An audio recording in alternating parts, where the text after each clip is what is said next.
56% ಮೀಸಲಾತಿ ಸಂವಿಧಾನ 9ನೇ ಶೆಡ್ಯೂಲ್ಗೆ ಸೇರಿಸಲು ವಿಎಸ್ ಉಗ್ರಪ್ಪ ಆಗ್ರಹ. ಸಿಎಂ ಸಿದ್ದರಾಮಯ್ಯ ಅವರು ಸರ್ವಪಕ್ಷಗಳ ನಿಯೋಗವನ್ನು ಪಿಎಂ ಬಳಿ ಕರೆದೊಯ್ಯಲು ಒತ್ತಾಯ. ಮೀಸಲಾತಿ ವಿಚಾರದಲ್ಲಿ ಮಾಜಿ ಪ್ರಧಾನಿ ದೇವೇಗೌಡರು ಸ್ಪಂದಿಸಿದ್ದರು.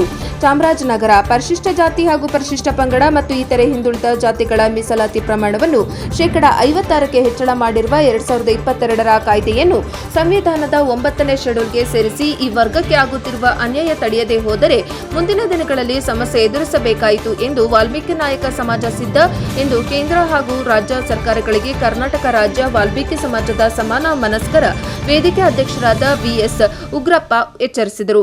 ನಗರದ ಪ್ರವಾಸಿ ಮಂದಿರದಲ್ಲಿ ಕರೆದಿದ್ದ ಪತ್ರಿಕಾಗೋಷ್ಠಿಯಲ್ಲಿ ಅವರು ಮಾತನಾಡಿ, 56% ಮೀಸಲಾತಿ ಸಂವಿಧಾನ 9ನೇ ಶೆಡ್ಯೂಲ್ಗೆ ಸೇರಿಸಲು ಮುಖ್ಯಮಂತ್ರಿ ಸಿದ್ದರಾಮಯ್ಯ ಅವರು ಸರ್ವಪಕ್ಷಗಳ ನಿಯೋಗವನ್ನು ಪ್ರಧಾನಮಂತ್ರಿ ಬಳಿ ನರೇಂದ್ರ ಮೋದಿ ಅವರ ಬಳಿ ಕರೆದೊಯ್ಯಬೇಕು ಎಂದು ಒತ್ತಾಯಿಸಿದರು.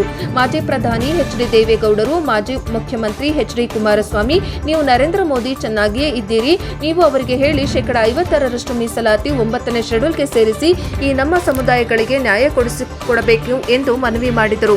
2023, 24, 24, 25ರಲ್ಲಿ ಪರಿಶಿಷ್ಟ ಜಾತಿ, ವರ್ಗ, ಹಿಂದುಳಿದ ಮತ್ತು ಅಲ್ಪಸಂಖ್ಯಾತರ 56% ಮೀಸಲಾತಿ ಅಡಿಯಲ್ಲಿ ಉನ್ನತ ವಿದ್ಯಾಭ್ಯಾಸಕ್ಕೆ ಪ್ರವೇಶ ಮತ್ತು ಉದ್ಯೋಗದಲ್ಲಿ ಬಡ್ತಿ ಪಡೆದುಕೊಂಡಿದ್ದಾರೆ. ಈಗ ರಾಜ್ಯ ಹೈಕೋರ್ಟ್ ತಡೆ ನೀಡಿರುವುದರಿಂದ ಈ ಸಮುದಾಯಗಳಿಗೆ ಅನ್ಯಾಯವಾಗಿದೆ.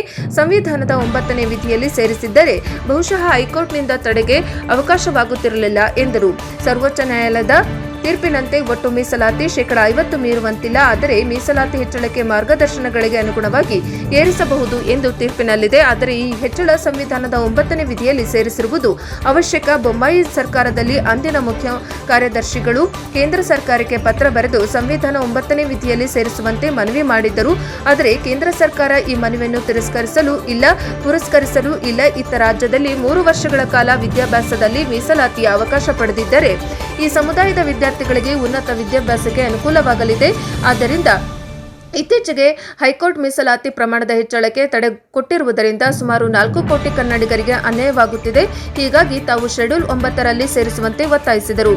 ಪತ್ರಿಕಾಗೋಷ್ಠಿಯಲ್ಲಿ ಕೇಂದ್ರ ಪರಿಹಾರ ಸಮಿತಿ ಮಾಜಿ ಅಧ್ಯಕ್ಷ ಎಂ ರಾಮಚಂದ್ರ ನಾಯಕ, ವಿದ್ಯಾರ್ಥಿ ಸಂಘದ ಉಪಾಧ್ಯಕ್ಷ ಶ್ರೀನಿವಾಸ ನಾಯಕ್, ಜಿಲ್ಲಾ ಪಂಚಾಯಿತಿ ಮಾಜಿ ಸದಸ್ಯರಾದ ಕೊಪ್ಪಾಳಿ ಮಹದೇವ ನಾಯಕ, ರಮೇಶ್, ನಗರಸಭಾ ಮಾಜಿ ಅಧ್ಯಕ್ಷ ಸುರೇಶ್ ನಾಯಕ್, ಸದಸ್ಯ Chengumani, conductor Somanayak, Shivu, Virat, bullet, Chandru, Revathi Nayak, Rajappa, Jayashree, Hanumantharayappa, Syed, MD, Mujahid Pasha, Rajappa ಇತರರು ಹಾಜರಿದ್ದರು.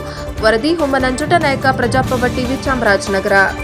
ಮಾಡಲಿಕ್ಕೆ 50ರ ಬದಲು 50, 55, 60, 70 ಮಾಡುವಂಥದ್ದಕ್ಕೆ ಅವಕಾಶ ಇದೆ ಅನ್ನೋದನ್ನ ಅದೇ ಜಡ್ಜ್ಮೆಂಟ್ ಅಲ್ಲಿ ಹೇಳ್ತಾರೆ.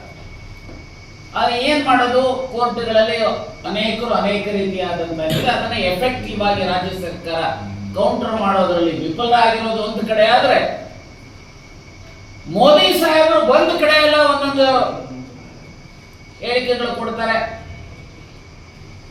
ಗುಲ್ಬರ್ಗ ಬಂದ್ರು, ಅಲ್ಲಿರುವಂತ ಕೋಳಿ ಸಮಾಜದವರಿಗೆ SC ಮಾಡ್ತೇವೆ ಅಂತ ಹೇಳಿದ್ರು. ಇನ್ನೆಲ್ಲೋ ಬಂದ್ರು ಕುರುಬ ಸಮಾಜದವರಿಗೆ SC ಮಾಡ್ತೇವೆ ಅಂತ ಹೇಳಿದ್ರು. ಇನ್ನೆಲ್ಲೋ ಬಂದ್ರು ಗೊಲ್ಲ ಸಮಾಜದವರಿಗೆ ಕಾಡುಗೊಲ್ಲ, ಕರಡಿಗೊಲ್ಲ ಇವರಿಗೆ ಮಾಡ್ತೇವೆ ಅಂತ ಹೇಳಿದ್ರು. ಮಾಡಬೇಡಿ ಅಂತ ಹೇಳಿದ್ರು. ಅವರು ಯಾವುದೇ ಸಮಾಜ SC ನೋ ಆಗಬೇಕಾದ್ರೆ ನಾವು ಯಾರು ವಿರೋಧಿಗಳಲ್ಲ. ಆದ್ರೆ 2 condition.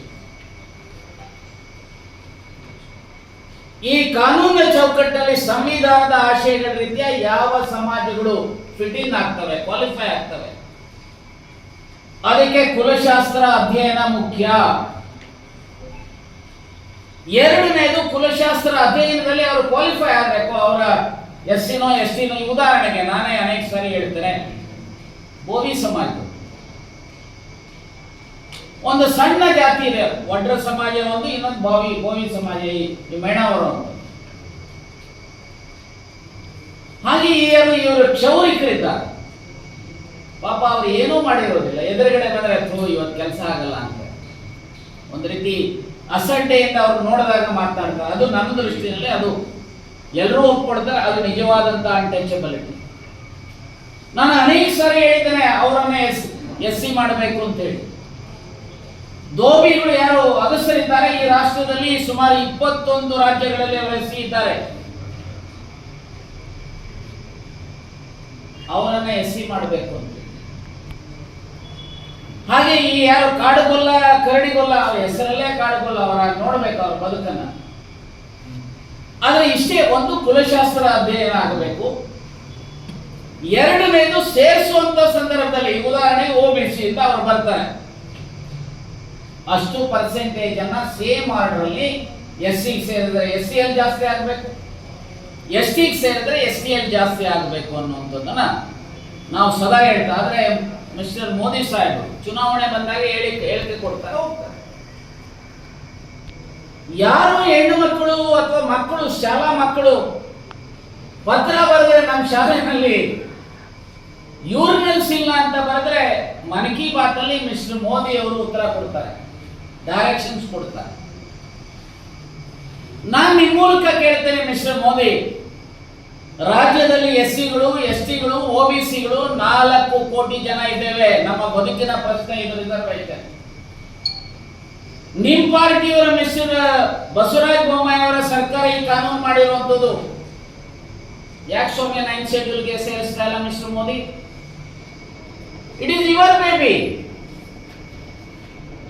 It is your BJP baby. ನಾವೆಲ್ಲರೂ ಸಹಾಯ ಮಾಡಿದ್ದೇವೆ, ಯಾಕೆ ಮಾಡ್ತಾ ಇಲ್ಲ? ರಾಜ್ಯ ಸರ್ಕಾರ ಸ್ಟೇ ವೇಕೇಟ್ ಮಾಡೋದ್ರಲ್ಲಿ ಎಡುತ್ತೆ. ಕೇಂದ್ರ ಸರ್ಕಾರ ಈ 9 ಶೆಡ್ಯೂಲ್ಗೆ ಸೇರಿಸಿದ್ರೆ ಬಹುಶಃ ಈ ಸಮಸ್ಯೆ ಉದ್ಭವನೆ ಆಗ್ತಾ ಇಲ್ಲ. 56% ಮೀಸಲಾತಿ ಜಾರಿಯಲ್ಲಿ ಇರ್ತಾ ಇತ್ತು, ನಮ್ಮೆಲ್ಲರಿಗೂ ಸಹ ಬದುಕಿನಲ್ಲಿ ಆಶಾಕಿರಣ ಮೂಡ್ತಾ ಇತ್ತು. ಆದ್ರೆ ಅನ್ಫಾರ್ಚುನೇಟ್ಲಿ ಇನ್ನೊಂದೇನಾಗಿದೆ ಅಂತ ಹೇಳಿದ್ರೆ, ನಮ್ಮ ರಾಜ್ಯದಲ್ಲಿ 224 ಜನ MLAಗಳಿದ್ದಾರೆ, 28 ಜನ ಲೋಕಸಭಾ ಸದಸ್ಯರಿದ್ದಾರೆ, ರಾಜ್ಯಸಭಾ ಸದಸ್ಯರಿದ್ದಾರೆ, ವಿಧಾನ ಪರಿಷತ್ತಿನ ಸದಸ್ಯರಿದ್ದಾರೆ. ಈ ಮಹಾನುಭಾವರುಗಳು ಒಂದು ಕಡೆ SC ST ರಿಸರ್ವೇಶನ್ ಕಾನ್ಸ್ಟಿಟ್ಯೂನ್ಸಿಗಳಲ್ಲಿ ಗೆದ್ದಿರೋರು, ಅವರಿಗೆ ಟಿಕೆಟ್ ಕೊಡಬೇಕಾದ್ರೂ ನೀವು SC ನೀವು ST, ನೀವು ಇವರನ್ನ ಪ್ರತಿನಿಧಿಸ್ತೀರಿ, ಇವರ ಸಮಸ್ಯೆಗಳಿಗೆ ನೀವು ಸ್ಪಂದಿಸಬೇಕು ಅಂತೇಳಿ ಪಾರ್ಟಿಗೆ ಟಿಕೆಟ್ ಕೊಡೋದು ಮತ್ತೆ ಅವರಿಗೆ ಆಯ್ಕೆ ಮಾಡೋದು. ಅವರು ಅಷ್ಟೇ ಅಲ್ಲ, ಈವನ್ ಜನರಲ್ ಕಾನ್ಸ್ಟಿಟ್ಯೂನ್ಸಿನಲ್ಲಿ ನಮ್ಮ ಈಗ ಉದಾಹರಣೆಗೆ ಪುಟ್ಟರಂಗ ಶೆಟ್ಟಿ, ಏನ್ರಿ ಪುಟ್ಟರಂಗ ಶೆಟ್ಟಿ ಅವರ SCಗಳು ಓಟ್ ಹಾಕಿಲ್ವಾ? ನಿಮ್ಗೆ SCಗಳು ಓಟ್ ಹಾಕಿಲ್ವಾ? ಅಥವಾ ಇಲ್ಲಿರುವಂತ MP ಗೆ ಓಟ್ ಹಾಕಿದಾರ ಇಲ್ಲಪ್ಪ? ಬೋಸ್ ಅಥವಾ ಮೈಸೂರಿನ ಮಹಾರಾಜರಿಗೆ ಓಟ್ ಹಾಕಿಲ್ವಾ ಇಲ್ಲಿರುವಂತರು? ಆದ್ರೆ ಯಾಕ್ರಿ ನಮಗೆ ಇಷ್ಟೆಲ್ಲ ತೊಂದರೆ ಆಗ್ತಾ ಇದೆ, ನಮ್ಮ ರಿಸರ್ವೇಶನ್ ಹೋಗ್ತಾ ಇದೆ, ಯಾರು ಒಬ್ರು ಬಾಯ್ ಬಿಡ್ತಾ ಇಲ್ವಲ್ಲ? ಯಾಕಪ್ಪ ನೀವು ಬಾಯಿ ಬಿಡ್ಲಿಲ್ಲ ಅಂದ್ರೆ ನಾವು ಊಹಿಸ್ಕೋಬೇಕಾದ್ರೆ ಇವರು ನಮ್ಮ ಪರ ಇಲ್ಲ. ನೀವಿದ್ರ ಬಗ್ಗೆ 187 ಕೋಟಿ ವಾಲ್ಮೀಕಿ ನಿಗಮದಲ್ಲಿ ಭ್ರಷ್ಟಾಚಾರ ಆದ್ರೂ ಬಾಯಿ ಬಿಡಲ್ಲ, ಲಂಬಾಣಿ ನಿಗಮದಲ್ಲಿ ಭ್ರಷ್ಟಾಚಾರ ಆದ್ರೂ ಬಾಯಿ ಬಿಡಲ್ಲ, ಬೋವಿ ನಿಗಮದಲ್ಲಿ ಭ್ರಷ್ಟಾಚಾರ ಆದ್ರೂ ಬಾಯಿ ಬಿಡಲ್ಲ, 56% ಮೀಸಲಾತಿ ಹೋದ್ರೂ ಬಾಯಿ ಬಿಡೋದಿಲ್ಲ. ಯಾಕೆ ಸೊಮ್ಮೆ? ನಿಮ್ಗೇನು ಇಂಟ್ರೆಸ್ಟ್ ಇಲ್ವಾ? ನಾನು ಇಷ್ಟೇ ಹೇಳ್ತೇನೆ, ನಮ್ಮ ತಾಳ್ಮೆಯನ್ನ ಪರೀಕ್ಷೆ ಮಾಡಲಿಕ್ಕೆ ಹೋಗಬೇಡಿ. ಅದು ಜನರಲ್ ಅಲ್ಲಿ ಗೆದ್ದಿರಲಿ ಅಥವಾ ರಿಸರ್ವೇಶನ್ ಅಲ್ಲಿ ಗೆದ್ದಿರಲಿ, ಜನರಲ್ ಕಾನ್ಸ್ಟಿಟ್ಯೂನ್ಸಿಲಿ ನಾವು ವೋಟರ್ಸ್ ಇದ್ದೇವೆ, SCಗಳು ಇದ್ದಾರೆ, STಗಳು ಇದ್ದಾರೆ, OBCಗಳು ಇದ್ದಾರೆ, ಮೈನಾರಿಟೀಸ್ ಇದ್ದಾರೆ. ನಾನು ಎಚ್ಚರಿಕೆ ಮಾತನ್ನ ಹೇಳಿಕೆ ಬಯಸ್ತೇನೆ, ನಿಮಗೆ ಏನಾದರೂ ಸಹ ಸಾರ್ವಜನಿಕ ಬದುಕಿನಲ್ಲಿ ಬದ್ಧತೆ ಇದ್ರೆ ನೀವು ಒತ್ತು ತಗೊಳ್ತೀರಿ. ಮಂತ್ರಿ ಆಗಲಿ, ಮುಖ್ಯಮಂತ್ರಿ ಆಗಲಿ, ಪ್ರಧಾನಮಂತ್ರಿ ಆಗಲಿ, MLA ಆಗಲಿ, MLC ಆಗಲಿ, MP ಆಗಲಿ, I am going to discharge my duties in accordance with the law ಅಂತ ಹೇಳಿ ಕಾನೂನಲ್ಲಿ ಹೇಳ್ತಾ ಇದೆ. ನಾವು SCಗಳು STಗಳು OBCಗಳನ್ನ. ಸೊ ಹಾಗಾಗಿ ಇವರು ಬಾಯಿ ಬಿಡಬೇಕು, ಇವರು ನಮ್ಮ ಪರವಾಗಿ ನಿಲ್ಲಬೇಕು. ಇವರು ಯಾರು ನಿಲ್ತಾರೋ ಅವ್ರ ಜೊತೆ ನಾವು ಸೇರ್ಕೊಂಡು ಕೆಲಸ ಮಾಡ್ತೇವೆ. ಇದು ಯಾವುದು ನಮ್ಮಗಳದಷ್ಟೇ ಹೋರಾಟ ಅಲ್ಲ, ಇದು ಎಲ್ಲರೂ ಹೋರಾಟ. ಅಂಬೇಡ್ಕರ್ ಬಯಸಿರುವಂತ ವ್ಯವಸ್ಥೆ ಜಾತಿ ರಹಿತ, ವರ್ಗ ರಹಿತ, ಶೋಷಣೆ ರಹಿತ, ಸಮಪಾಲು ಸಮಬಾಳು ಸಮಾನ ಅವಕಾಶದ ಸಮಾಜ, ಸಮ ಸಮಾಜ, ಇದಕ್ಕೆ ರಿಸರ್ವೇಶನ್. ಹಾಗಾಗಿ ನಾನು ಇಷ್ಟೇ ಹೇಳ್ತೇನೆ, ಸನ್ಮಾನ್ಯ ಸಿದ್ದರಾಮಯ್ಯನವರನ್ನ ಇತ್ತೀಚೆಗೆ ಮೊನ್ನೆ 12ನೇ ತಾರೀಕು ಭೇಟಿ ಮಾಡಿ ಅವರ ಅಶ್ಯೂರೆನ್ಸ್ ಕೊಟ್ಟಿದ್ದಾರೆ.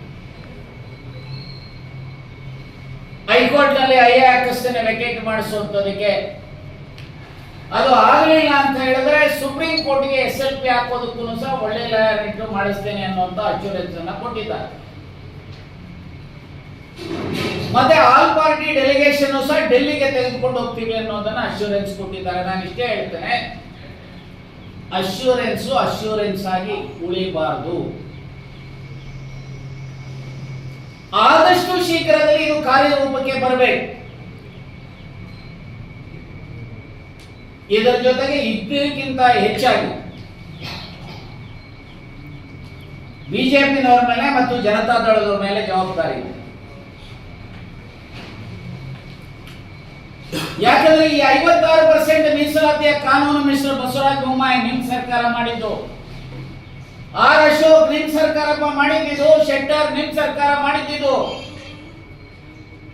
ಹೇಳ್ರಿ, ಪಾರ್ಲಿಮೆಂಟ್ ಅಲ್ಲಿ ಇದ್ದಾರೆ ಬಸವರಾಜ ಬೊಮ್ಮಾಯಿ ಅವರೇ, ಕುಮಾರಸ್ವಾಮಿ ಅವರೇ,